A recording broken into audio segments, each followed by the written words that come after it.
Hello, hi, namaste. Welcome to Sriram Sayes Hyderabad YouTube channel. We have started our discussion on the UPSC themes ఏవైతే NCERTs లో ఉన్నాయో హిస్టరీకి సంబంధించి దానిపైన మనము ఫ్రీగా అప్లోడ్ చేస్తా ఉన్నాము, క్లాసెస్ చేస్తా ఉన్నాం. చాలా హెల్ప్ఫుల్ గా ఉంటుంది అప్కమింగ్ ఎగ్జామ్స్ కి. I wish good luck to all the aspirants for the upcoming exams. So ఇక్కడ మనము already 6th and 7th standards కి సంబంధించిన థీమ్స్ అన్ని కూడా ఎలాబరేట్ గా చాలా చక్కగా డిస్కస్ చేసుకోవడం జరిగింది. ఇవాళ మనము 8th స్టాండర్డ్ ఎన్సీఆర్టీస్ కి సంబంధించిన థీమ్స్ అంటే ఫస్ట్ చాప్టర్ లోకి వెళ్ళిపోదాము. దానిలో మనకు కనిపించే థీమ్ ఏంటి అంటే హౌ, వెన్ అండ్ వేర్. చూడండి, అంటే దీనిలో సబ్ టాపిక్స్ లోకి వెళ్ళిపోయి అసలు ఎన్సీఆర్టీస్ లో మనకి ఏం ఇన్ఫర్మేషన్ వచ్చింది అనేది దీని ద్వారా నేను మీకు చాలా సింపుల్ లాంగ్వేజ్ లో ఎక్స్ప్లెయిన్ చేయడానికి ట్రై చేస్తాను. మీరు దీనిపైనే ఫోకస్ చేయండి, it is more than enough. Okay, మిగతాదంతా నా పైన వదిలేయండి. Okay, how important are the dates? How important are the dates? ఇక్కడ this is the first subtopic మనకి కనిపించేది. చూడండి, how important are the dates. అయితే ఇక్కడ మనము బేసిక్ డెఫినేషన్ ఆఫ్ హిస్టరీకి వెళ్ళిపోదాం. First, what is history? History is nothing but a chronological science. We all know that. So, the science which helps us in arranging the past events according to the time period. So, our events ki manam oka dates fix chestunam anamata. When we compare the present with the past, we are directly prefixing those events with the dates anamata. So ఇక్కడ మనకి NCERTs ఏం చెప్తున్నా, ఏ information ఇస్తుందంటే ఈ traditional approach అనేది ప్రతిసారి మంచిది కాదు. ఏదైనా ఈవెంట్ గుర్తుకు రాగానే డైరెక్ట్ దాన్ని డేట్ కి లింక్ చేయడం కరెక్ట్ కాదు. ఎందుకంటే ఈ పాస్ట్ ఈవెంట్స్ అనేది ఒక రోజులో జరగలేదు, ఇది ఒక కోర్స్ ఆఫ్ టైమ్ లో జరిగిన ఈవెంట్స్ కాబట్టి డేట్స్ కి అంత ప్రాధాన్యం ప్రతిసారి ఇవ్వడం మంచిది కాదు అని మాత్రమే ఇన్ఫర్మేషన్ మనకి ఈ స్లైడ్ లో దొరుకుతుంది. So how important are the dates? మళ్ళీ చెప్తున్నాను నేను, మనకి ఎప్పుడు కూడా మనము హిస్టారికల్ ఈవెంట్స్, పాస్ట్ ఈవెంట్స్ ని గుర్తు తెచ్చుకున్నప్పుడు మనం ఒక డేట్ ని బెంచ్ మార్క్ గా తీసుకున్నాం, డేట్ చుట్టుపక్కల తిరుగుతూ ఉంటాం అనమాట. సో అది ఆ అప్రోచ్ అనేది ప్రతిసారి కరెక్ట్ కాదు. ఓకే, మనకి ఏ విధమైన డేట్స్ ని గుర్తుపెట్టుకోవాలనేది కూడా నెక్స్ట్ స్లైడ్ లో చెప్పడం జరుగుతుంది. Which dates? చూడండి, విచ్ డేట్స్. ఇక్కడ మనం తెలుసుకోవాల్సిన విషయం ఏంటి అంటే, ఇప్పుడు మనం ఏదైనా పాస్ట్ ఈవెంట్ ని ఒకసారి రీకలెక్ట్ చేసుకుందాం. మీకు అందరికీ తెలిసింది ఏదో ఒకటి, మీ ఇష్టం, ఇండియన్ హిస్టరీలో జరిగింది. 1857 రివోల్ట్ చాలా పాపులర్ చాప్టర్ కాబట్టి, చాలా అందరికి ఇష్టమైన చాప్టర్ కాబట్టి, సో లెటస్ మనం అది అనుకుందాం. అయితే ఇక్కడ 1857 రివోల్ట్, మనం అక్కడ రివోల్ట్ 1857 లో అయింది అని మాత్రమే, అక్కడ ఏం జరిగింది, కోర్స్ ఆఫ్ ద ఈవెంట్స్, ఎంతమందిని చంపేయడం జరిగింది, ఎంతమంది చనిపోవడం జరిగింది, ఎవరికి ఎంత నష్టం జరిగింది, ఎవరు సర్ప్రైజ్ చేయడం జరిగింది, ఎవరు ప్రాణాలు కోల్పోవడం జరిగింది, ఇవన్నీ అక్కడ తిరుగుతూ ఉంటాం. డేట్ చుట్టూ తిరుగుతూ ఉంటుంది కాబట్టి డేట్ హైలైట్ అవుతుంది అనమాట ఇక్కడ. సో ఈ అప్రోచ్ కూడా కరెక్ట్ కాదు అని చెప్తుంది మనకి ఎన్సీఆర్టీస్. సో మనకి ఏ విధమైన పీరియాడైజేషన్ అంటే పీరియాడైజేషన్ ఉండాలి అంటే దానికి కూడా ఒక సపరేట్ టాపిక్, సబ్ టాపిక్ ఇవ్వడం జరిగింది ఇక్కడ. అదేంటి అంటే హౌ డు వి పీరియాడైజ్. ఇక్కడ నేను మీకు ఒక మనిషి గురించి చెప్తాను. ఇక్కడ James Mill, he was a popular scholar from Scotland. Scotland is part and parcel of Great Britain, ఇప్పుడు యునైటెడ్ కింగ్డమ్. సో ఈయన కాంట్రిబ్యూషన్ ఏంటి అంటే, ఈయన ఒక మాసివ్ వాల్యూమ్ ఉన్న టెక్స్ట్ ని రాయడం జరిగింది. దాని టైటిలే a history of British India. దాని పేరు హిస్టరీ ఆఫ్ బ్రిటిష్ ఇండియా. అయితే ఈ బుక్ లో టైం పీరియడ్స్ ని 3 కేటగిరీస్ గా విడగొట్టడం జరిగింది. ఎవరు? James Mill. ఎట్లా అంటే Hindu period, Muslim period and British period. అంటే బ్రిటిష్ గవర్నమెంట్ పరిపాలించిన టైం పీరియడ్, ముస్లిం కింగ్డమ్స్ పరిపాలించిన టైం పీరియడ్, హిందూ కింగ్డమ్స్ పరిపాలించిన time period. And this categorisation was widely accepted by many historians. కానీ ఇన్ జనరల్ కేటగరైజేషన్ ఏంటి చెప్పండి? Any history of the country, history of any country, it is divided into 3 parts, 3 phases: ancient, medieval and modern. అది మనందరికీ తెలిసిందే. So this is a generic comparative analysis అనమాట. అంటే ఈ విధంగా గుర్తుంచుకోవాలి, అంటే ఏన్షియంట్, మిడివల్ అండ్ మోడర్న్ లాగా గుర్తుంచుకోవాలి. సో ఈ యూరోపియన్ కేటగరైజేషన్ కూడా చాలా రోజులు యాక్సెప్ట్ చేశారు కాబట్టి ఇది కూడా కరెక్ట్ పద్ధతి కాదు అనేది మనకి ఎన్సీఆర్టీస్ చెప్పడం జరుగుతుంది. నెక్స్ట్ సబ్ టాపిక్ లోకి వెళ్ళిపోతే, what is colonial? What is colonial అంటే, ఈ బ్రిటిషర్స్ మనందరికీ తెలుసు చాలా కలోనియల్ పవర్స్ లాగానే, ముందొచ్చిన పోర్చుగీస్ లాగా, ముందొచ్చిన డచ్ లాగా, తర్వాత వచ్చిన డానిష్ లాగా, తర్వాత వచ్చిన ఫ్రెంచ్ లాగా ఈ బ్రిటిషర్స్ కూడా ట్రేడర్స్ లాగా రావడం జరిగింది. అందరిలాగానే వాళ్ళు ఫ్యాక్టరీస్ ఎస్టాబ్లిష్ చేయడం జరిగింది, వాళ్ళ మార్కెట్స్ ని ఎక్స్పాండ్ చేసుకోవడం జరిగింది. Later they became colonial powers and later they became imperial powers. అయితే ఈ కలోనియలిజం అంటే ఏంటి అంటే, It is a concept where a country's economy expands to other regions. మంచిది కాదు అది. Countries' economical activities expand to other countries. It is called as colonialism. When a country's political power expands to other countries, it is called as imperialism. ఇది ఇంకా danger అన్నమాట. So initially they came as traders, later they became colonial powers, and they became imperial powers and had taken all the power into their hands and ruled us with oppressive and exploitative policies. అది మనందరికీ తెలిసిందే. అయితే ఇది కూడా ఇక్కడ కూడా మనకి next slide లోకి వెళ్ళిపోదాము. Administration produces records.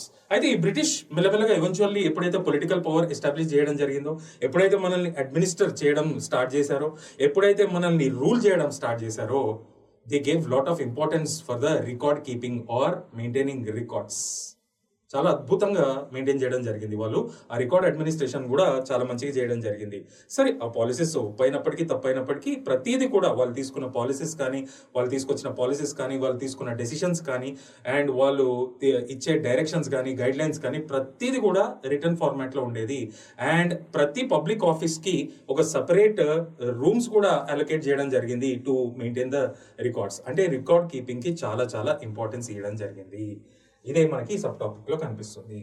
అయితే ఇక్కడ surveys also became very important. Yes, మనల్ని రూల్ చేస్తున్నారు కాబట్టి ఎవరిని రూల్ చేసినా ఆ లొకాలిటీలో ఎటువంటి ప్రజలు ఉన్నారు, వాళ్ళ మైండ్ సెట్స్ ఏంటి, వాళ్ళ అలవాట్లు ఏంటి, వాళ్ళ డిజైర్స్ ఏంటి, వాళ్ళు ఏం కోరుకుంటున్నారు, ఏం సఫర్ అవుతున్నారు, అండ్ అక్కడ ఉన్న వనరులు రిసోర్సెస్ ఏంటి అనేది కూడా బాగా మనకి తెలిసి ఉండాలన్నమాట. So the Britishers wanted to get minute level details of each and every aspect in India, so they started to conduct several different types of surveys అని చెప్పుకోవచ్చు. It all started అంటే different types of surveys మనం తీసుకున్నట్టయితే మీరు చెప్పండి ఎన్ని surveys చేయొచ్చు? Zoological, botanical, geological survey, anthropological survey, archaeological surveys were also conducted. So many surveys were, forest survey was also conducted, many surveys were conducted. అట్లా inch information మన ఇండియాలో ఉన్న పరిస్థితుల పట్ల, రిసోర్సెస్ పట్ల, పీపుల్ పట్ల తీసుకోవడం జరిగింది. In a later period they also came up with census. అదే మనకి ఇక్కడ కనిపిస్తుంది ద సర్వేస్. అంతేకాకుండా సర్వేస్ లోనే ఆగిపోలేదు, they started to conduct census అని కూడా మనకు కనిపిస్తుంది. ఈ సెన్సస్ ఏంటంటే డెమోక్రటిక్ ఇన్ఫర్మేషన్ ఇస్తుంది అనమాట. అంటే పాపులేషన్ ఎంత ఉంది, ఆ పాపులేషన్ లో ఫీమేల్స్ ఎంతమంది, మేల్స్ ఎంతమంది, చిన్నపిల్లలు ఎంతమంది, అడాలసెంట్స్ ఎంతమంది, ఒక ప్రొడక్టివ్ ఏజ్ గ్రూప్ ఎంతమంది ఉన్నారు, ఓల్డ్ ఏజ్ గ్రూప్ వాళ్ళు ఎంతమంది ఉన్నారు, వీళ్ళు ఏ డిసీజెస్ తో సఫర్ అవుతున్నారు, ఎన్ని క్యాస్ట్లు ఉన్నాయి, ఎన్ని రిలీజన్స్ ఉన్నాయి, అండ్ వాళ్ళ లిటరసీ రేట్ ఏంటి, సెక్స్ రేషియో ఏంటి, ఇవన్నీ కూడా మనకి సర్వే ద్వారానే తెలుస్తాయి అనమాట. They also started conducting surveys అని చెప్పుకోవచ్చు. అండ్ దాని తర్వాత మనం ఇక్కడ తెలుసుకోవాల్సింది ఏంటి అంటే, మనము హిస్టరీని ఇంటర్ప్రిట్ చేసేటప్పుడు మనం ఇందాక డిస్కషన్ డేట్స్ దగ్గర నుండి స్టార్ట్ అయింది, కేటగరైజేషన్ దగ్గర స్టార్ట్ అయింది. అది మనకి ఎన్సీఆర్టీస్ నేర్పుతుంది దేనిపైన ఫోకస్ చేయాలనేది. దాని తర్వాత ఈ రికార్డ్స్ కి ఎంత ఇంపార్టెంట్ అనేది, అంటే ఆర్కైవ్స్, మ్యూజియంస్ కూడా బిల్డప్ చేయడం జరిగింది దాని తర్వాత పీరియడ్ లో. ఇవి one of the important sources. Next ఇంకోటి ఏంటి అంటే మనకి సర్వే రికార్డ్స్ కూడా చాలా ఇంపార్టెంట్. అండ్ ఇంకో విషయం ఏంటి అంటే మనకి ఇక్కడ సెన్సస్ కూడా కండక్ట్ చేయడం జరిగింది. ఆ సెన్సస్ రిపోర్ట్స్ కూడా చాలా ఇంపార్టెంట్. అండ్ ఇవి మాత్రమే కాదు, only these will not help us in understanding the history or the importance to the dates given, particular dates in Indian history. అది మాత్రమే కాదు, కాంటెంపరీ హిస్టోరియన్స్ కానీ, కాంటెంపరీ గ్రేట్ నేషనల్ లీడర్స్ కానీ, వాళ్ళు డైరీల్లో రాసుకున్న విషయాలు కానీ, వాళ్ళ అకౌంట్స్ కానీ, వాళ్ళ బయోగ్రఫీస్లో రాసుకున్న కొన్ని విషయాలు కానీ, లేకపోతే ఆ కాంటెంపరీ న్యూస్ పేపర్లో ఆర్టికల్స్లో పబ్లిష్ చేయబడిన ఇష్యూస్ కానీ, ఆ కాంటెంపరీ పీరియడ్ లో ఫారెన్ ట్రావెలర్స్ ఎవరైనా వచ్చి ఇచ్చిన అకౌంట్స్ కానీ, వీటన్నిటిని కలుపుకొని పోతేనే we can interpret history properly. అదే మనం ఈ చాప్టర్ లో నేర్చుకుంటున్నాం. ఒకసారి మళ్ళీ let us check the sub topics and the theme of the chapter. ఇక్కడ నేను మళ్ళీ వెళ్ళిపోతున్నాను దానిలోకి. So chapter 1 we are done with the discussion on chapter 1. పెద్ద కాంప్లికేటెడ్ ఉండొద్దు. సో సింపుల్గా చదవాలి, సింపుల్గా తెలుసుకోవాలి. మన తోటి కాంటెంపరీస్కి సింపుల్ వేలో ఎక్స్ప్రెస్ చేయాలి. మనకు ఆన్సర్ రైటింగ్ కూడా అంతే సింపుల్గా ఉండాలి. సో ఇక్కడ పెద్ద డ్రామాలు చేయాల్సిన అవసరం లేదు, మన టైం వేస్ట్ చేసుకోవాల్సిన అవసరం లేదు. ఓకే, సో క్లాస్ 8లో చాప్టర్ 1 నీట్గా స్వీట్గా కంప్లీట్ చేసుకున్నాం మనము. How, when and where. So ఇక్కడ మనము డేట్స్కి ఒక ఇంపార్టెన్స్ చూసాము, పీరియడైజేషన్ ఒక ఇంపార్టెన్స్ చూసాము, కలోనియలిజం అంటే ఏంటో తెలుసుకున్నాము, అండ్ రికార్డ్ మెయింటెనెన్స్ కానీ సర్వేస్ కానీ ఏ విధంగా చేశారు, ఇన్ ఫర్దర్ ఇంకా ఏం ఇన్ఫర్మేషన్ కావాలి మనకి ఈ హిస్టరీని ఇంటర్ప్రిట్ చేయాలంటే అది కూడా తెలుసుకున్నాం. So we are done with this first chapter. So let us successfully progressively move on to the chapter number 2. దీని థీమ్ చూడండి, మీకు ఈజీగా స్ట్రైక్ అయిపోతాయి పాయింట్స్ అన్ని. మీకు బేసిక్ ఇన్ఫర్మేషన్ తెలిసే ఉండొచ్చు చాలా మందికి, ఈ వీడియో చూసే వాళ్ళకి. Chapter 2, from trade to territory అని ఇచ్చాడు. నేను ఇందాక కూడా చెప్పాను కదా, ఈ యూరోపియన్స్ ఏ విధంగా రావడం జరిగింది మన ఇండియాలోకి అంటే ట్రేడర్స్ లాగా రావడం జరిగింది. తర్వాత అనేకమైన డెవలప్మెంట్స్ జరిగినాయి ఎకనామికల్ సెక్టర్లో కానీ పొలిటికల్ స్పియర్లో కానీ. అది మనం నేర్చుకునే ప్రయత్నం చేయాలి. అయితే ఇక్కడ నేను మీకు ఒక స్టోరీ చెప్తాను. ఇక్కడ ఈ ఇన్ఫర్మేషన్ అంతా కూడా మనకి డిఫరెంట్ సబ్ టాపిక్స్ లో దొరుకుతుంది. చాలా సబ్ టాపిక్స్ ఉన్నాయి దీనిలో. సో ఇది మీరంతా బాగా టైం ఇన్వెస్ట్ చేసి ప్రతి లైన్ చదివి అర్థం చేసుకుని ఆ కీవర్డ్స్ రాసుకొని అండర్లైన్ చేసుకుని మళ్ళీ రివిజన్ చేసుకోవాల్సిన అంటే అంత టైం వేస్ట్ చేయాల్సిన అవసరం లేదు. ఇది నీట్గా వినండి. ఈ చాప్టర్ 2లో వాళ్ళు ఏం కన్వే చేద్దాం అనుకున్నారు ఎన్సీఆర్టీస్ అనేది షార్ట్ అండ్ స్వీట్గా నేను చెప్పేస్తాను. ఈ చాప్టర్ 2లో మనకి ఇచ్చిన theme from trade to territory. నేను ఇది ఒక న్యూ స్లైడ్ పైన మీకు ఎక్స్ప్లెయిన్ చేస్తాను, అసలు ఏ విధంగా వీళ్ళు రావడం జరిగింది ఇండియాకి. మనకి యూరోపియన్స్ కేమ్ యాజ్ ట్రేడర్స్ అని చెప్తారు. Why should be your question. అయితే ఈ మోడర్న్ ఎరా ఎప్పుడైతే స్టార్ట్ అయిందో యూరోప్ లో there was renaissance movement. Don't worry, మీకు వరల్డ్ హిస్టరీలో కూడా దీని రెఫరెన్స్ వస్తుంది. రినాసన్స్ మూవ్మెంట్ మరి ఏంటి biggest outcome of this renaissance movement అంటే science came out from the clutches of church. The society came out from the clutches of feudalism.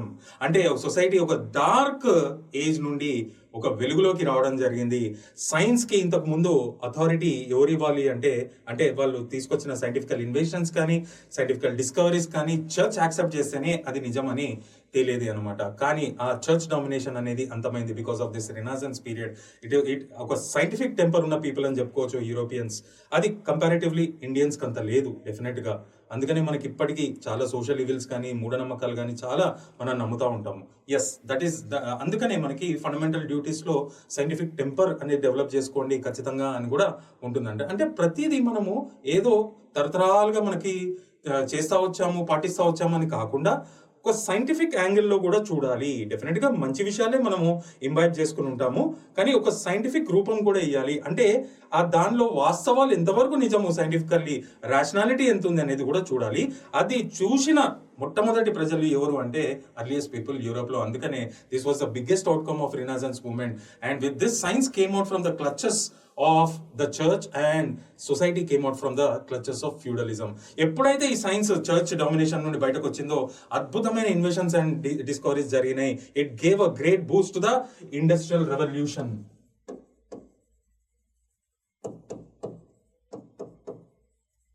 మరి దీన్ని అవుట్కమ్ ఏంటి అంటే production got enhanced many times, విపరీతంగా పెరిగిపోయింది. కానీ ఈ యూరోపియన్ నేషన్స్ చూడండి, పెద్ద పెద్ద కంట్రీస్ ఉండవు యూరోప్ లో. ఓన్లీ లార్జెస్ట్ యూరేషియన్ నేషన్ మనకందరికీ తెలిసింది ఏంటి అంటే రష్యా, యూరేషియన్ నేషన్. అయితే ఇక్కడ మనం గుర్తుంచుకోవాల్సింది ఏంటంటే ఇవి చాలా చాలా బుడ్డి చిన్న చిన్న కంట్రీస్. ఇండియా లాగా అంత పెద్ద వాస్ట్ కంట్రీస్ కాదు. మార్కెట్స్ కూడా చాలా చిన్నవి, రిసోర్సెస్ కూడా చాలా డెఫిసిట్గా ఉండేవి, తక్కువ క్వాంటిటీలో రిసోర్సెస్ ఉంది. ఎప్పుడైతే ఈ ప్రొడక్షన్ విపరీతంగా పెరిగిందో, ఎప్పుడైతే ఇండస్ట్రియల్ యాక్టివిటీ విపరీతంగా పెరిగిందో, ఎప్పుడైతే ఎంప్లాయ్మెంట్ జనరేషన్ బాగా పెరిగిందో, ఎప్పుడైతే గ్రోత్ బాగా పెరిగిందో, they got a desire to explore new places in the world, to expand their markets and their influence and to explore the new resources in the outside world.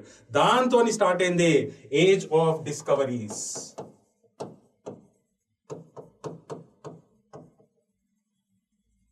దాన్నే మనం ఏం పిలుచుకోవచ్చు అంటే age of exploration అని కూడా పిలుచుకోవచ్చు. అయితే ఈ చాలా European countries ఏం చేశారు, సేలర్స్ ని, నావిగేటర్స్ ని ట్రైన్ చేయడం స్టార్ట్ చేశారు అనమాట. స్కూల్స్ ఎస్టాబ్లిష్ చేశారు, కొత్త టెక్నిక్స్ తెలుసుకోవడం స్టార్ట్ చేశారు, కొత్త మ్యారిటైమ్ టెక్నిక్స్ తీసుకోవడం స్టార్ట్ చేయడం జరిగింది అనమాట. సో అక్కడ ఆ క్రమంలో earliest investors on this age of exploration or age of discoveries ఎవరు అంటే 2 major countries, Spain and Portugal.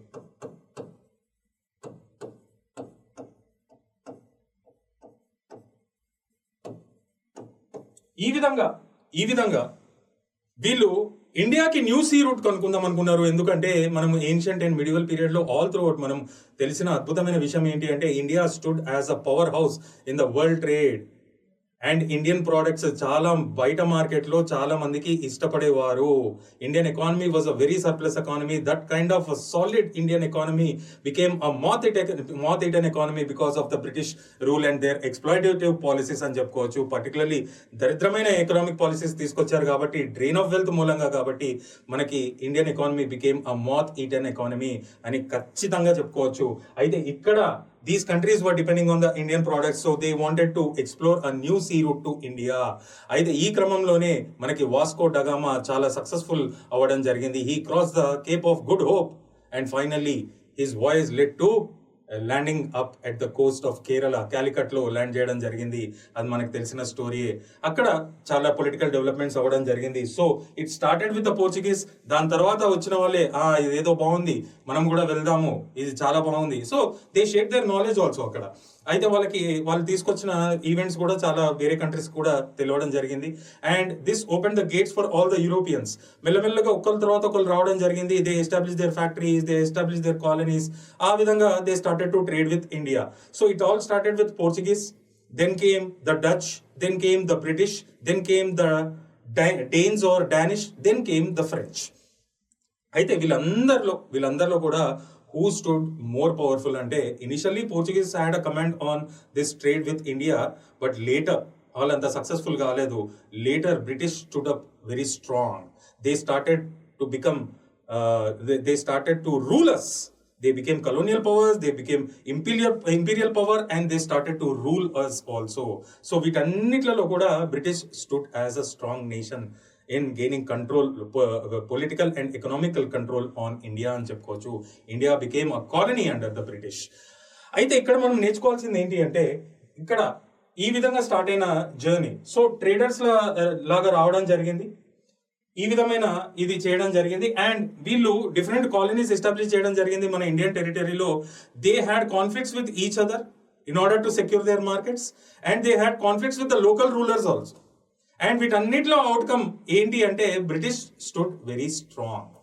So ఎప్పుడైతే British had gained control on India, ఇక్కడ నేను ఇంకో స్లైడ్ లో చెప్పదలుచుకున్నాను మీకు. I'm rubbing this. ఎప్పుడైతే British gained control on India, అది ఏ విధమైన జర్నీ అంటే దాని కోర్స్ చూస్తే ట్రేడర్స్ లాగా రావడం జరిగింది. సో వాళ్ళలోనే స్ట్రాంగ్ గా నుంచోవడం జరిగింది. లోకల్ రూలర్స్ తో కూడా చాలా క్లాషెస్ అవ్వడం జరిగినాయి. అప్పుడు మనకి మైండ్ లో స్ట్రైక్ అవ్వాల్సిన విషయం ఏంటంటే, what was the first territory that was occupied by the English east Indian company అంటే ఇట్ వాజ్ అన్డౌటెడ్లీ బెంగాల్. అయితే ఈ ఇంగ్లీష్ ఈస్ట్ ఇండియా కంపెనీకి మనకి క్వీన్ ఎలిజబెత్ ఒక చార్టర్ సైన్ చేయడం జరిగింది to carry a monopoly trade with India. అది పక్కన పెడితే మనకి ఇక్కడ అప్పుడు రూల్ చేసే ముగల్స్ కూడా వీళ్ళకి ఒక ట్యాక్స్ ఫ్రీ ట్రేడ్ కండక్ట్ చేసుకోండి by paying just 10,000 rupees per annum. Mughal emperor కి కట్టుకుంటే 3 రీజన్స్ బెంగాల్, డెక్కన్ అండ్ గుజరాత్ పరిసరాలలో ట్యాక్స్ ఫ్రీ ట్రేడ్ మీరు చేసుకోండి. ఎంత సరుకునన్నా తెచ్చుకోండి, ఎన్ని ఎక్స్పోర్ట్స్ అయినా చేసుకోండి, ఎన్ని ఇంపోర్ట్స్ అయినా చేసుకోండి, మీరు మాకు 10,000 రూపాయలు యానంకి కడితే సరిపోతుంది. దానికోసం మీకు ఒక పర్టికులర్ ట్రేడ్ సర్టిఫికేట్స్ కూడా ఇస్తాము, వాటినే దస్తక్స్ అని పిలిచేవాళ్ళు అనమాట. సో ఇవన్నీ చేసినాక బెంగాల్లో కొన్ని పొలిటికల్ డెవలప్మెంట్స్ మనం అర్థం చేసుకోవాలి. ఈ Bengal was one of the earliest territories to come out from the Mughal rule. Mughal empire ఎప్పుడైతే డిసింగ్రేట్ అవ్వడం జరుగుతుందో, నేను ఇది ఇంతకుముందు క్లాసెస్ లో కూడా చెప్పాను, 3 ప్రిన్స్లీ స్టేట్స్ ఎస్టాబ్లిష్ అవ్వడం జరిగింది. బెంగాల్, హైదరాబాద్ అండ్ అవాధ్. బాగా గుర్తుంచుకోవాలి, అది మీరు ప్రీవియస్ క్లాసెస్ లో చూసుకుంటే మీకు తెలిసిపోతుంది ఏ విధమైన డెవలప్మెంట్స్ అయినాయి ఏంటి అనేది.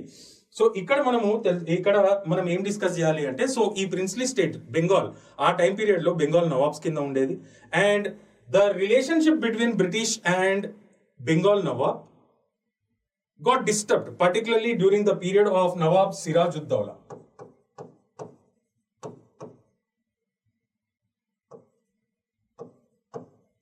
ఎవరి టైం పీరియడ్ లో?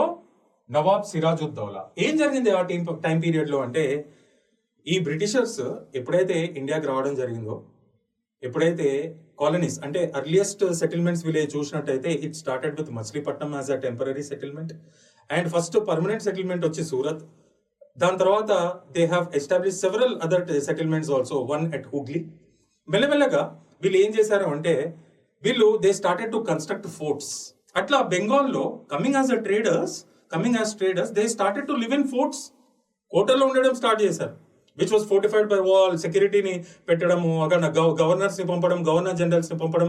అది will it be a threat to the Bengal state or not? అంతేనా కాదా? డెఫినెట్లీ. ఇప్పుడు ఫారెన్ నుండి ఎవరో ఇప్పుడు మర్చెంట్స్ వచ్చారు ఇండియాలో ఫారెన్ ఇన్వెస్ట్ చేద్దామని. వాళ్ళు వస్తా వాళ్ళ ఆర్మీని, వాళ్ళ న్యూక్లియర్ పవర్స్ ని, సబ్మెరైన్లీ షిప్స్ ని తీసుకుని వచ్చి ఇక్కడ పెద్ద పెద్ద మన ప్రెసిడెంట్స్ కానీ గవర్నర్స్ లో ఉండే ఫోర్ట్స్, ఆ టైప్ ఫోర్ట్స్ లో ఉంటారా?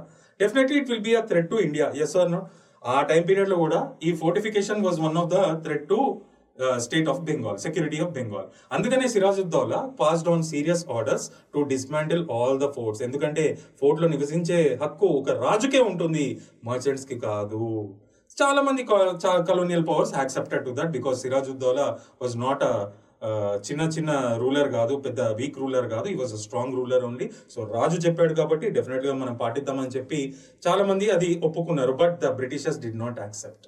This attitude was not like by Siraj-ud-Daulah. ఇది బాగా గుర్తుంచుకోవాలి. సెకండ్ ఇష్యూ, ఇందాక నేను చెప్పినట్టు the Britishers have taken permission to carry a tax-free trade in 3 regions, particularly Gujarat, Bengal and Deccan అని చెప్పాను కదా.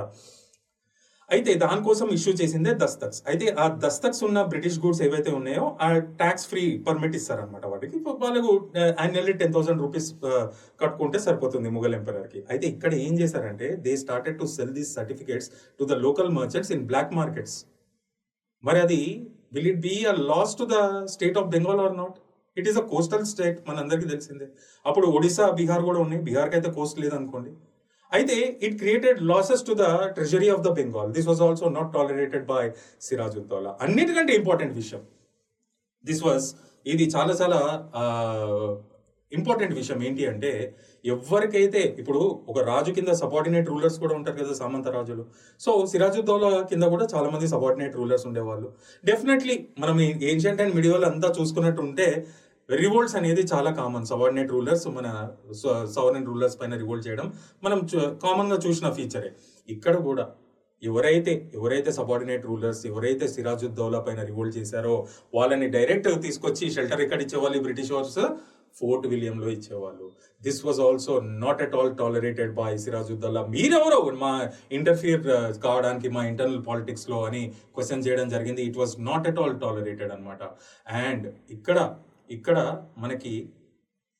మనం ఇంకో విషయం తెలుసుకోవాల్సింది ఏంటి అంటే, ఎప్పుడైతే ఈ దస్తక్స్ మిస్యూజ్ చేశారో, సిరాజుద్దౌలా నోటీస్కి ఎప్పుడైతే వెళ్ళిందో, ఈ పాస్డ్ ఆన్ ఆర్డర్స్ ఆల్రెడీ ఇండియాకి రాజైన ముఘల్ ఎంపైర్ ఫ్రీ ట్రేడ్ కి సంబంధించి దస్తక్స్ ఇష్యూ చేయడం జరిగింది.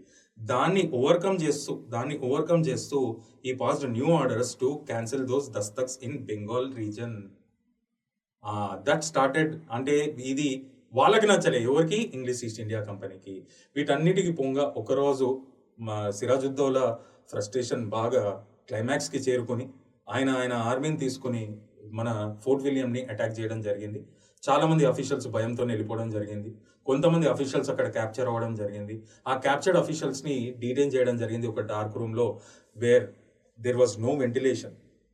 అంటే ఇది యాక్సిడెంటల్, అంటే మేబీ అట్లా చేసి ఉండకపోవచ్చు, కానీ ఫ్రస్ట్రేషన్ ఆ క్లైమాక్స్ కి చేరింది కాబట్టి ఆ టైం పీరియడ్ లో అట్లా అయిపోయింది. సో వాళ్ళని ఒక డార్క్ రూమ్ లో పెట్టడం జరిగింది. ఆ సఫకేషన్ తోని చాలా మంది చనిపోవడం జరిగింది. This incident is marked as a black hole tragedy in Indian history. మరి డెఫినెట్ గా సిరాజుద్దౌలా ఇంత కార్యానికి చేపట్టాడు కాబట్టి డెఫినెట్ గా రివెంజ్ అనేది ఖచ్చితంగా తీసుకోవాలి అని చెప్పి ఒక ఫాక్స్ లాంటి, ఒక గుంటనక్క లాంటి అఫీషియల్ కి టాస్క్ ఇవ్వడం జరిగింది to see the end of Sirajuddaulah. ఆయన పేరే రాబర్ట్ క్లైవ్.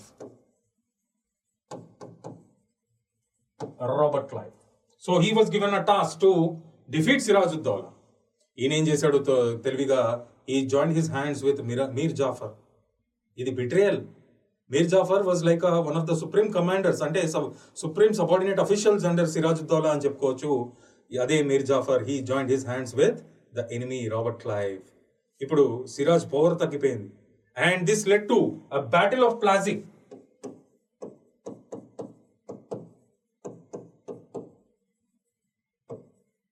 1757 AD. ఇందులో ఇది బిట్రేయల్ కాబట్టి, Mir Jafar had taken the side of Robert Clive కాబట్టి, సిరాజ్ ఫోర్సెస్ వీక్ అయిపోయినాయి కాబట్టి, ఎండ్ ఆఫ్ ది డే దాని అవుట్కమ్ ఏంటి అంటే Sirajuddaulah was defeated and killed in this battle and the Britishers gain control on Bengal region. కానీ ఇమీడియట్ గా రూల్ చేయలేదు.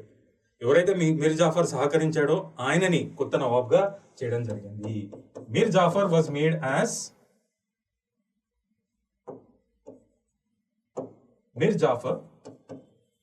Made as the Nawab of Bengal. అయితే వీడు ఒక టూత్లెస్ టైగరే, పెద్ద పవర్ఫుల్ కాదు. ఎందుకంటే all the major decisions were taken by the British.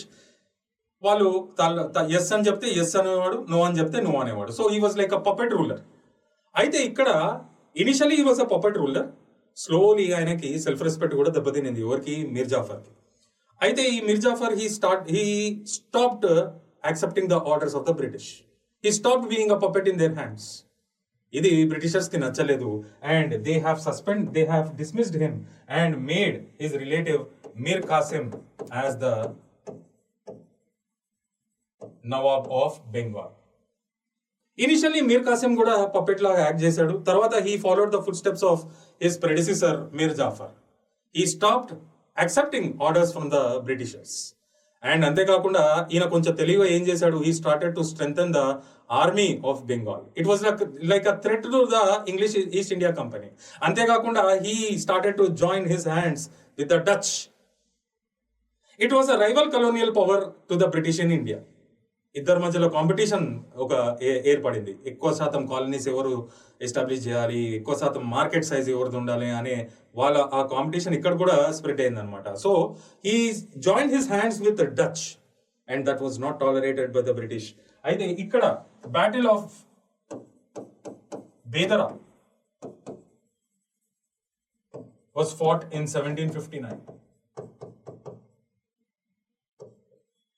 దీని అవుట్కమ్ ఏంటి అంటే Dutch got defeated and Mir Qasim was expelled from the throne and మళ్ళీ మీర్ జాఫర్ ని థ్రోన్ లో కూర్చోబెట్టడం జరిగింది. He was made as the Nawab of Bengal. చూడండి పాలిటిక్స్ ఎంత భయంకరంగా ఉన్నాయి. So Mir Qasim was defeated, Mir Jafar was again restored back to the power and Mir Qasim joined his hands. Now he wanted to take revenge on the English forces. He joined his hands with the Mughal emperor. ఆ time period లో Shah Alam and Nawab of Awadh షుజాఉద్దౌలా.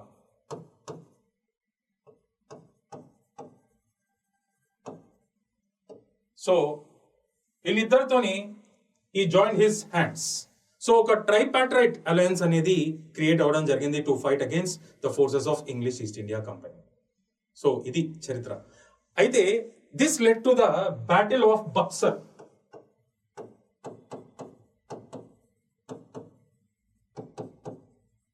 1759 AD. Sorry, and not Buxar. I'm sorry, I'm correcting. Yeah, Buxar only. The time period.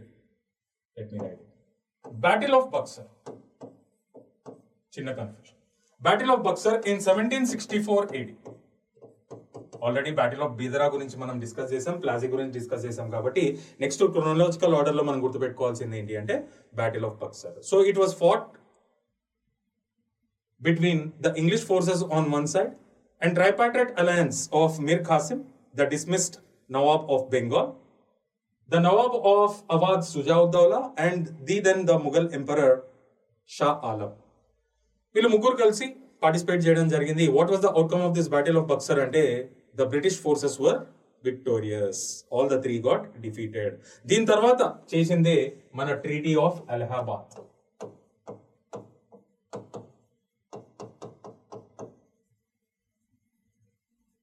1765. ఇది మనకి Indian constitution లో కూడా ఒక reference వస్తుంది. ఈ treaty of Allahabad part and parcel గానే అండ్ దీన్ని కంక్లూడ్ చేసుకోవడానికి మళ్ళీ రాబర్ట్ క్లైవ్ ని పిలవడం జరిగింది. అండ్ దీని పార్ట్ అండ్ పార్సల్ గానే ఒక కొత్త ఫార్మ్ ఆఫ్ గవర్నమెంట్ అనేది ఎస్టాబ్లిష్ చేయడం జరిగింది బెంగాల్లో. అదేంటి అంటే they have divided revenue administration and police administration. Revenue administration was completely taken away by the British and police administration was kept in the hands of Nawab of Bengal. బాగా గుర్తుంచుకోవాలి. So the revenue rights were completely taken by the British. చూడండి ఇక్కడ నుండి start అయింది అనమాట మెల్లగా train of wealth అని. And the police administration was given to the Nawab. మనకి ఇయర్లీ ఆయనకి కొన్ని పైసలు ఇచ్చేవాళ్ళు ఆ పోలీస్ అడ్మినిస్ట్రేషన్ కోసం. అయితే ఇక్కడ ఎప్పుడైతే ఈ విధమైన డ్యూయల్ గవర్నమెంట్, అంతే కదా, ఒక కంట్రీ రెవెన్యూ అడ్మినిస్ట్రేషన్ చేసి ఇంకో కంట్రీ పోలీసింగ్ చేస్తే ఎట్లుంటుంది అడ్మినిస్ట్రేషన్ అనేది? Completely it created lot of chaos, భయంకరమైన కన్ఫ్యూజన్. అండ్ దీని అవుట్కమ్ ఏంటంటే విపరీతమైన ఫెమెన్ రావడం జరిగింది బెంగాల్ రీజన్ లో. Severe famine had taken place in Bengal and many people lost their lives also. ఇది వీళ్ళు చేసిన తప్పుని మళ్ళీ సరిదిద్దుకోవడానికి Warren Hastings when he became the governor of Bengal, అప్పుడు వచ్చిన 1773 రెగ్యులేటింగ్ యాక్ట్ లో వాళ్ళు తీసుకొచ్చిన చేంజ్ ఏంటి అంటే this dual government was scrap by Warren Hastings. And అక్కడ మనకి ఏం చేశారు అంటే ఇప్పుడు బెంగాల్ కి సంబంధించి గవర్నర్ ఉంటాడు, మద్రాస్ కి సంబంధించి గవర్నర్ ఉంటాడు, అండ్ బాంబే కి సంబంధించి గవర్నర్ ఉంటాడు. సో డ్యూయల్ గవర్నమెంట్ అనేది స్క్రాప్ చేయడం జరిగింది బెంగాల్. దాని తర్వాత ఇమీడియట్ గా చేంజ్ చేసిన అరేంజ్మెంట్ ఏంటి అంటే ఈ 3 ప్రెసిడెన్సీస్ చూడండి. బెంగాల్ కి ఒక governor to govern the trade. Actual duty ఏంటంటే ట్రేడ్ ని గవర్న్ చేయడం, కానీ ఇప్పుడు అట్లా చేయలేదు, పొలిటికల్ గవర్నర్స్ అయిపోయారు అనమాట. బాంబేకి ఒక గవర్నర్ ఉంటాడు, మద్రాస్ కి ఒక governor. These 2 were made to subordinate the Bengal governor and this designation was changed to Governor General of Bengal.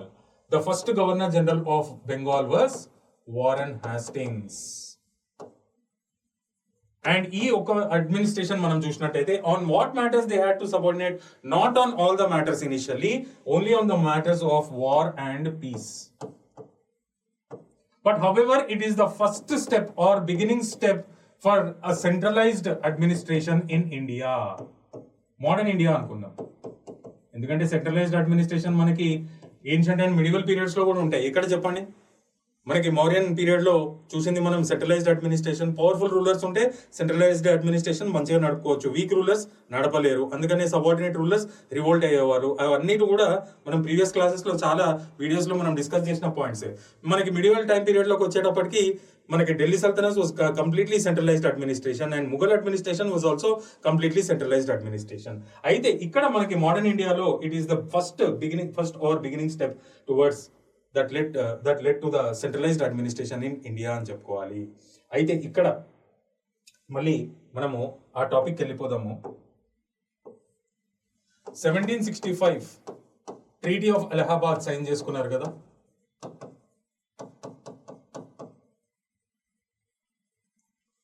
ఇదంతా బాగానే ఉంది. ట్రీటీ ఆఫ్ అలహాబాద్ సైన్ చేసుకున్నప్పుడు ఎవరెవరి మధ్యలో జరిగింది?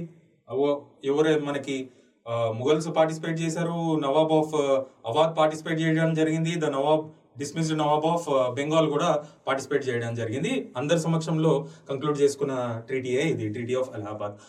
ఈ ట్రీటీ ఆఫ్ అలహాబాద్ లో ఒక కన్సెషన్ ఇవ్వడం జరిగింది. ఎవరికి అంటే Awadh. Awadh was left as a free state.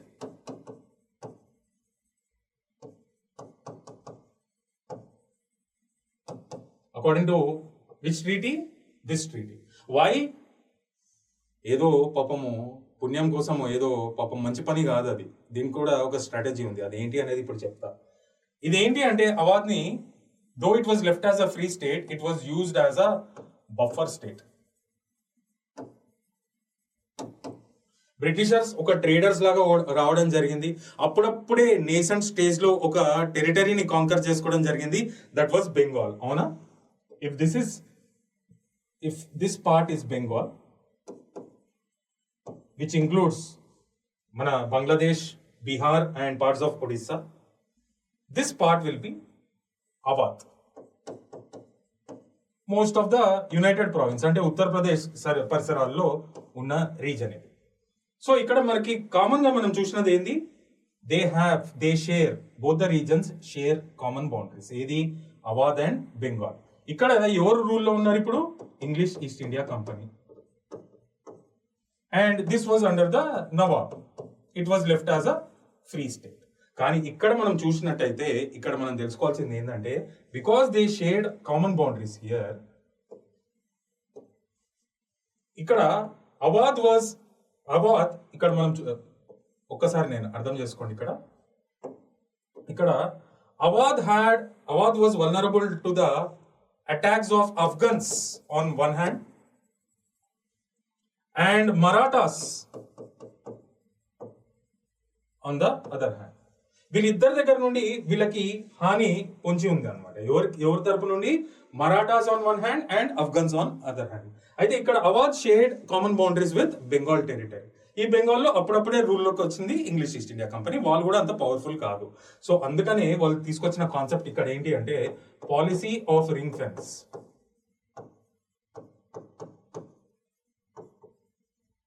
ఇది ఎవరి టైం పీరియడ్ లో తెచ్చారు అంటే వారన్ హాస్టింగ్స్ టైం పీరియడ్. అది ఏంటి అంటే మన నేబరింగ్ అంటే దీన్ని అవధ్ని ఒక బఫర్ జోన్ గా యూటిలైజ్ చేసుకుని, ఎప్పుడైతే అవధ్ రూలర్ కి ఎమర్జెన్సీ టైం పీరియడ్ ఏర్పడుతుందో, ఎప్పుడైతే అవధ్ రూలర్ కష్టాల్లో ఉంటాడో వాళ్ళకి మిలిటరీ అసిస్టెన్స్ ఇవ్వడం జరుగుతుంది అనమాట, at the cost of Awadh ruler.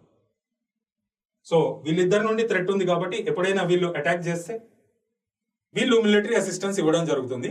అందుకనే బఫర్ స్టేట్ అని పిలుచుకుంటాం. అంటే ఒక రింగ్ ఫెన్స్ అనేది ఏర్పాటు చేసుకోవడం జరిగింది సరౌండింగ్ రీజన్స్ లో. ఎందుకు? వాళ్ళు స్ట్రాంగ్ అవ్వడానికి. చూడండి వాళ్ళకి తెలివితేటలు. సో దాని తర్వాత పీరియడ్ లో మెల్లమెల్లగా చాలా టెరిటరీస్ కాంకర్ చేయడం జరిగింది. ఆ క్షణంలో ఆ కాంటెక్స్ట్ లో మనం డిస్కస్ చేయాల్సింది ప్రైమరీలీ ఏంటి అంటే దేని గురించి అంటే ఇక్కడ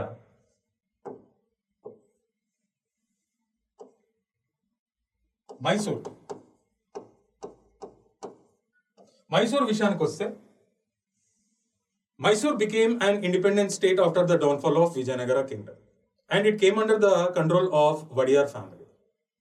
చాలా మంది వడియార్ రూలర్స్ ఉన్నారు. అయితే ఇక్కడ మనం మాట్లాడుకునే ఇక్కడ మనకి ఈ టైం పీరియడ్ లో మనము we have to discuss about Hyder Ali and his son Tipu Sultan.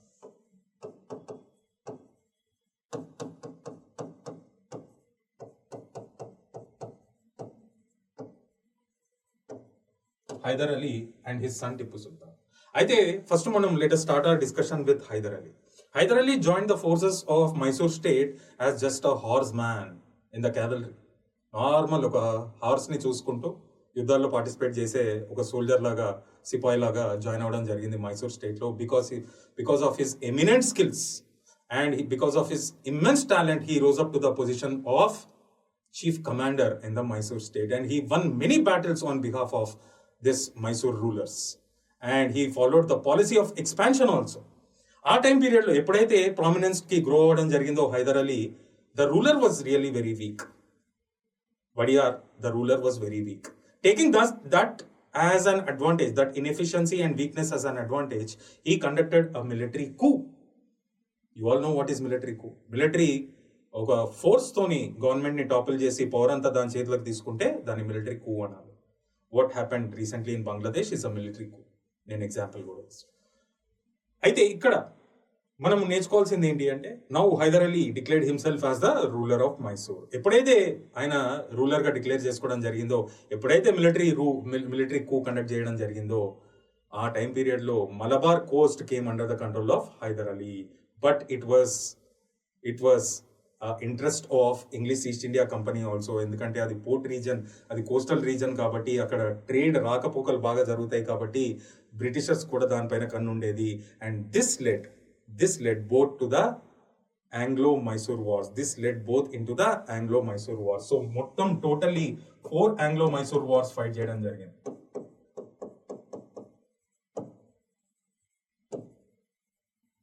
Totally 4 Anglo-Mysore Wars were fought. నేను ఇక్కడ ఒక పాయింట్ చెప్తాను, ఇది మీరు బాగా గుర్తుంచుకోవాలి. బ్రిటిష్ సామ్రాజ్యం ఎంత పెద్దది అంటే the sun never sets in the British empire అనే ఒక సేయింగ్ కూడా ఉంది. అంత వాస్ట్ ఎంపైర్ అనమాట. ఎక్కడెక్కడో వాళ్ళకి కాలనీస్ ఉన్నాయి directly under the crown. So అంత వాస్ట్ ఎంపైర్లో ద బ్రిటిషర్స్, చాలా మంది అఫీషియల్స్ చెప్పిన స్టేట్మెంట్స్ ఇవి, the Britishers did not receive such a resistance anywhere in the world that was given by both father and son, Hyder Ali and Tipu Sultan. Tipu Sultan was called as Shere Mysore. Chala goppa ruler aina, and both were very secular people. Hyder Ali was an illiterate, but he was a man of wisdom. Tipu Sultan was educated and he was very wise person also. ఆ time పీరియడ్లోనే ఇద్దరికి international politics తెలుసు. అంటే internationally వీళ్ళకి బ్రిటిషర్స్కి enemies ఎవరు అనేది వాళ్ళ support కూడా తీసుకుని రావడం జరిగింది, particularly with the countries like France. అంత గొప్ప నాలెడ్జ్ ఉన్న, అంత విజ్డమ్ ఉన్న లీడర్స్ వాళ్ళు. అయితే ఇక్కడ ఈ 4 Anglo-Mysore వార్స్ మొత్తం మీద మనం చూసినట్టయితే ఓవరాల్ గా మనకు అవుట్కమ్ ఏంటి అంటే, in the 4th Anglo-Mysore War, Tipu Sultan was killed in the 4th Anglo-Mysore War, and this Mysore state also came under the control of the Britishers, and Wadiyars became puppet rulers under them, subordinate rulers under them. So now slowly Mysore also went into their hands. దీని తర్వాత మనం నేర్చుకోవాల్సింది ఏంటంటే, మరాఠాస్ కి కూడా చాలా పెద్ద territories ఉన్నాయి. Maratha confederacy was also very strong. ఈ మరాఠాస్ బాగా పాపులర్ అయ్యింది ఏ టైం పీరియడ్ లో అంటే పేష్వాస్ పీరియడ్ లో. కానీ ఇక్కడ ఒక ఇన్సిడెంట్ జరుగుతుంది అనమాట. అంత గొప్ప వెలిగిన Marathas, they have received a set back in the 3rd battle. ఇక్కడ నేను మరాఠాస్ అని రాస్తున్నాను.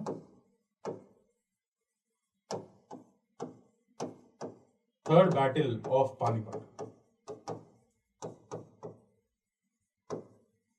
ఇది ఎప్పుడు ఫైట్ చేయడం జరిగింది అంటే 1761. ఎవరి మధ్యలో అంటే Marathas and Ahmad Shah Abdali, Afghan ruler. వీళ్ళిద్దరి మధ్యలో జరిగిన బ్యాటిల్లో these people have received a setback. More than 20 officials who were like jewels in the Maratha crown, they lost their lives in this battle, and it is the beginning of the downfall of Maratha's power in India అని చెప్పుకోవచ్చు. దాని తర్వాత Britishers కన్ను ఈ territories పైన కూడా పడడం జరిగింది. ఎందుకంటే ఒక పొలిటికల్ వాక్యూమ్ అని, అంతమంది అఫీషియల్స్ చనిపోతే, అంతమంది రాజులు కానీ సబార్డినేట్ రూలర్స్ కానీ చనిపోతే డెఫినెట్ గా ఒక పొలిటికల్ వాక్యూమ్ అనేది ఏర్పడుతుందా లేదా. So that was taken as an advantage by this Britishers, and it led to 3 Anglo-Maratha wars.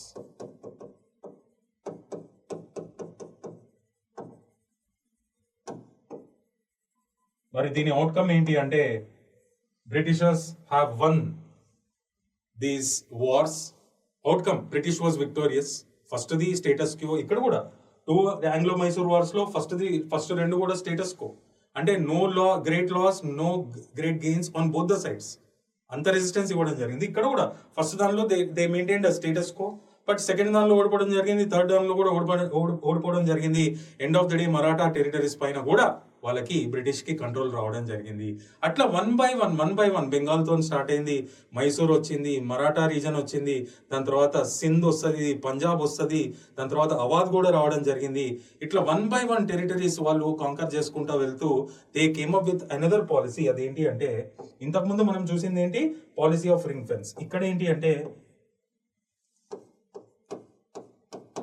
Policy of subsidiary alliance.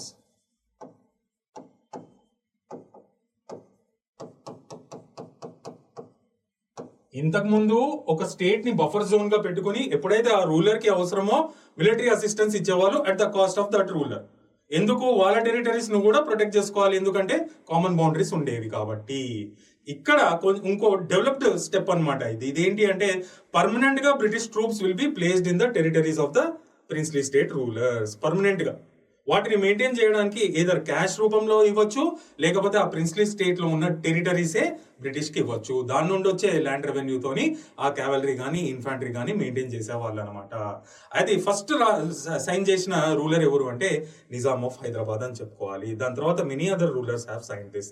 అయితే ఇక్కడ డైరెక్ట్ సబార్డినేషన్ దిక్కు వెళ్ళిపోతుంది వీళ్ళ పాలసీస్. అయితే ఇక్కడ పర్మనెంట్ గా ఆ ట్రూప్స్ ని ప్లేస్ చేసేవాళ్ళు అండ్ వీళ్ళ మధ్యలో కమ్యూనికేషన్ కి ఒక బ్రిటిష్ రెసిడెంట్ ని కూడా పంపించేవాళ్ళు అనమాట.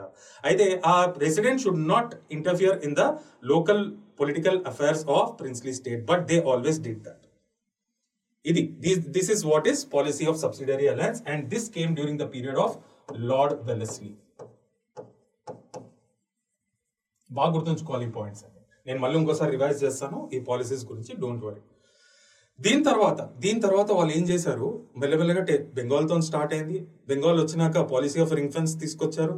పాలసీ ఆఫ్ రింగ్ ఫెన్స్ తర్వాత మెల్లమెల్లగా టెరిటరీస్ ని కాంకర్ చేసుకుంటూ వచ్చారు. టెరిటరీస్ ని కాంకర్ చేసుకున్నాక అక్కడ ఒక డమ్మీ రూలర్స్ ని వీళ్ళే పెట్టి సబ్సిడరీ అలయన్స్ లాగా కూడా సైన్ చేసుకోవడం స్టార్ట్ చేశారు. ఇప్పుడు ఏం చేస్తారంటే ఆ ప్రిన్స్లీ స్టేట్ రూలర్స్ కి ఉన్న ఎక్స్టర్నల్ అఫైర్స్ కి సంబంధించి అన్ని పవర్స్ తీసేయడం జరుగుతుంది. దాన్నే policy of subordinate isolation.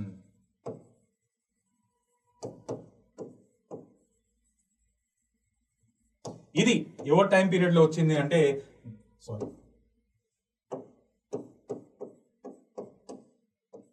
Policy of subordinate isolation ఇది ఎవరి టైం పీరియడ్ లో వచ్చింది అంటే లార్డ్ హాస్టింగ్స్ పీరియడ్ లో రావడం జరిగింది.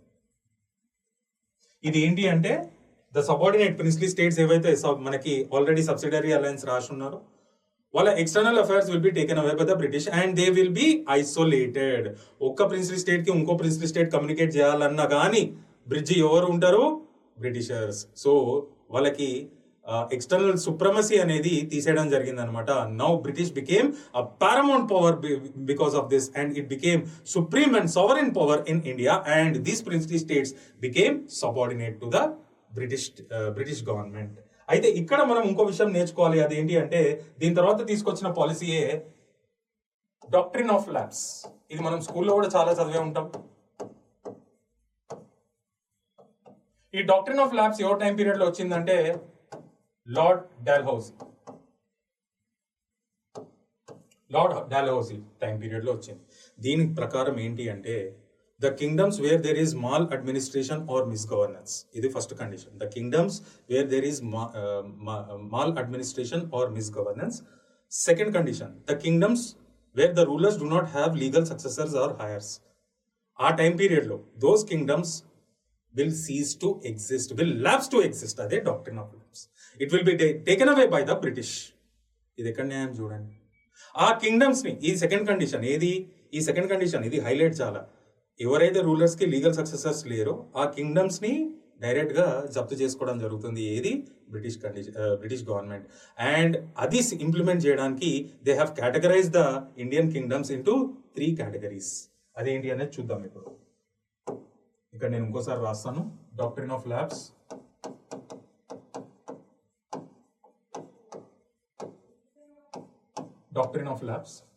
To implement this doctrine of lapse, they have categorized, particularly the second condition ni implement cheyadaniki, they categorize the Indian kingdoms into 3 categories. Group A, Group B, Group C. చూడండి ఎంత తెలివిగా చేశారంటే hats off వీళ్ళకి. మన వాళ్ళేమో చప్పట్లు కొట్టుకుంటా ఉన్నారు అందరు ప్రిన్స్లీ స్టేట్ రూలర్స్.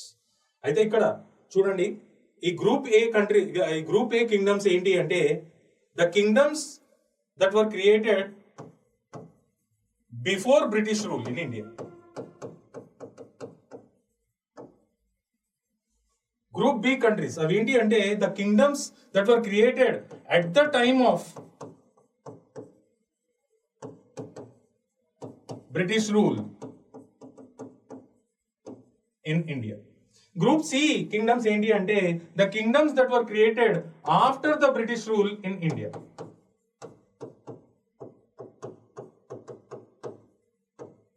ఎంత బ్యూటిఫుల్ గా క్లాసిఫై చేయడం జరిగింది చూడండి. అయితే ఈ సెకండ్ కండిషన్, ఫస్ట్ కండిషన్ ఏమో when there is maladministration or మిస్గవర్నెన్స్ that will be directly taken. కానీ కింగ్డమ్స్ ఆర్ డిఫరెంట్ టైప్స్ కదా, డిఫరెంట్ టైం పీరియడ్స్లో ఎస్టాబ్లిష్ చేశారు. అందుకోసమే ఈ కేటగరైజేషన్ అనమాట. ఇప్పుడు when the ruler in the group A does not have a legal successor, the ruler can adopt a successor without the prior permission of the Britishers. British వాళ్ళ permission అవసరమే లేదు, direct గా successor ని adopt చేసుకోవచ్చు. ఏది? Group A. ఎందుకు? Because they are in existence earlier to the British rule in India, starting of the British rule in India. So ఇక్కడ group B at the time of British rule time period లో create చేయబడిన kingdoms ఏవైతే ఉన్నాయో, మరి ruler if he does not have a legal successor, అక్కడ ఏమవుతుంది? ఇక్కడ if he does not have a legal successor, he can adopt a successor by taking prior permission of the Britishers. If Britishers say yes, then he can adopt. If Britishers say no, then he does not have a chance to adopt. Group C baga victimize ayindi veelle. E rulers, if they do not have legal successors, they don't have an option to adopt at all. Their kingdoms will lapse to exist. And దీనికి బాగా విపరీతంగా victimise అయిన రూలర్సే the rulers of Jhansi కానీ, ఉదయ్పూర్ కానీ, చాలా kingdoms, Satara కానీ, వీళ్ళందుకనే they have join their hands with the sepoys and sepoys revolt. అర్థమవుతుంది కదా? సో ఒక్కసారి మనం పాలసీస్ రీకలెక్ట్ చేసుకుందాము. ట్రేడర్స్ నుండి టెరిటరీకి ఏ పాలసీస్ సహకరించినాయి అంటే the policy of ring fence, next policy of subsidiary alliance,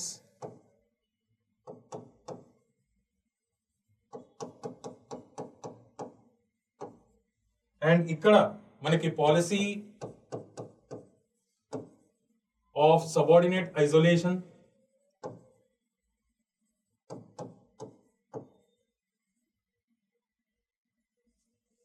sorry,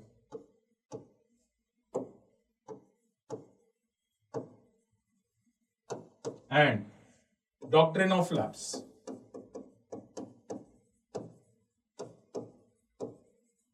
so ఇది ఏ టైం పీరియడ్ లో వచ్చింది? జస్ట్ ఒకసారి quick revision. Warren Hastings,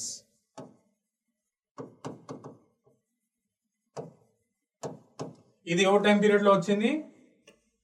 lord Wellesley. ఇది ఏ టైం పీరియడ్ లో వచ్చింది? Lord Hastings.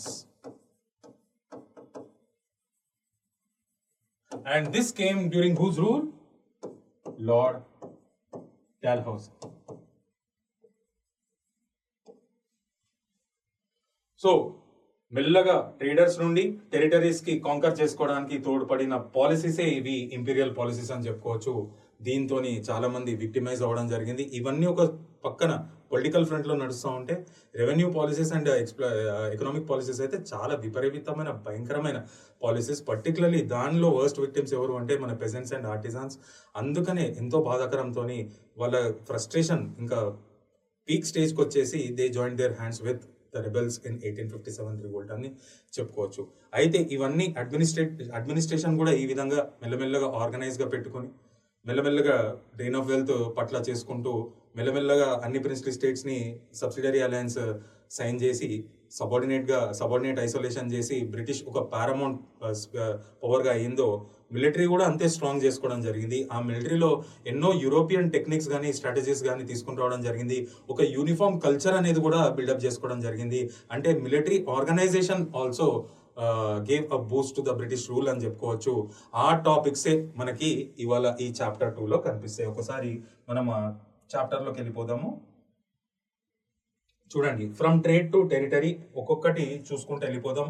ఇప్పుడు మీకు క్లియర్ కట్ పిక్చర్ వస్తుంది.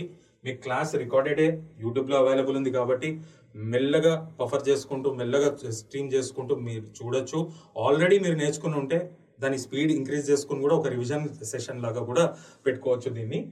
దీన్ని మించి చదవాల్సిన అవసరం లేదు. నేను ఇంకా ఎలాబొరేట్గానే చెప్పాను చాలా పాయింట్స్ కూడా. East India company comes east, ఈ విధంగా వచ్చారు, ఆల్రెడీ మనం డిస్కస్ చేశాము. East India company begins trade in Bengal. బెంగాల్లో ఎటువంటి పరిస్థితులు జరిగాయి అది కూడా ఎంతో ఎలాబొరేట్ గా డిస్కస్ చేయడం జరిగింది. How trade led to the battles, battle of Plassey కానీ, బ్యాటిల్ ఆఫ్ బేదరా కానీ, బ్యాటిల్ ఆఫ్ బక్సర్ కానీ. చూడండి ఎలాబరేట్ గా ఇక్కడ కూడా దాని గురించి ఇవ్వడం జరిగింది. బ్యాటిల్ ఆఫ్ ప్లాజా గురించి మనం ఆల్రెడీ డిస్కస్ చేసాం, Mir Jafar, Mir Qasim and all. Company rule expands. దాని తర్వాత మైసూర్ వాళ్ళ ఆధీనంలోకి రావడం జరిగింది, మరాఠా టెరిటరీస్ వాళ్ళ ఆధీనంలోకి రావడం జరిగింది. 4 Anglo-Mysore wars were fought, 3 Anglo-Maratha wars were fought, and many territories came under their control and the rulers were asked to sign the subsidiary alliance. అది కూడా మనం డిస్కస్ చేసిందే. టిపు సుల్తాన్, ద టైగర్ ఆఫ్ మైసూర్, చెప్పాను కదా, షేర్ ఆఫ్ మైసూర్ అని పిలుస్తారు, షేరే Mysore. The claim to పారామౌన్సీ, ఇందులోనే మనం పాలసీస్ కూడా డిస్కస్ చేయడం జరిగింది. పాలసీ ఆఫ్ రింగ్ ఫెన్స్ తో స్టార్ట్ అయ్యి policy of subsidiary alliance, policy of subordinate isolation and doctrine of labs. Finally ఇంకేమి ఇస్తున్నారు ఇందులో చూడండి, అంతా ఎలాబరేట్ గా ఆల్రెడీ మనం డిస్కస్ చేసిందే. కాకపోతే ఈ పాయింట్స్ ఇందులో ఉంటాయి, నేను చూడకుండా చెప్పాను, మీరు కావాలంటే దాని రిఫరెన్స్ తీసుకోవచ్చు. అంతా it is available on the YouTube. The doctrine of labs గురించి కూడా మనము డిస్కస్ చేసాము. సెట్టింగ్ అప్ అండ్ అడ్మినిస్ట్రేషన్, ఇది కూడా చెప్పాను నేను. బెంగాల్ వాజ్ అంటే ఒక పై స్థాయిలో పెట్టి కింద ఉన్న ప్రెసిడెన్సీస్ ని సబార్డినేట్ చేయడం జరిగింది. It was one of the beginning step for the that led towards centralised administration in modern era అని చెప్పుకున్నాము. ద కంపెనీ ఆర్మీ, ఇది కూడా చెప్పాను. అంటే ఎంతో ఆర్గనైజ్డ్ గా కొత్త కొత్త టెక్నిక్స్ తీసి కొత్త స్ట్రాటజీస్ క్రియేట్ చేసి కొత్త ఒక యూనిఫామ్ కల్చర్ ని కూడా తీసుకుని రావడం జరిగిందని కూడా చెప్పాను. That was my ending point. I hope you have enjoyed today's session very thoroughly and learn many new facts. Please keep revising, please study well. Vivek signing off. Thank you so much. Bye.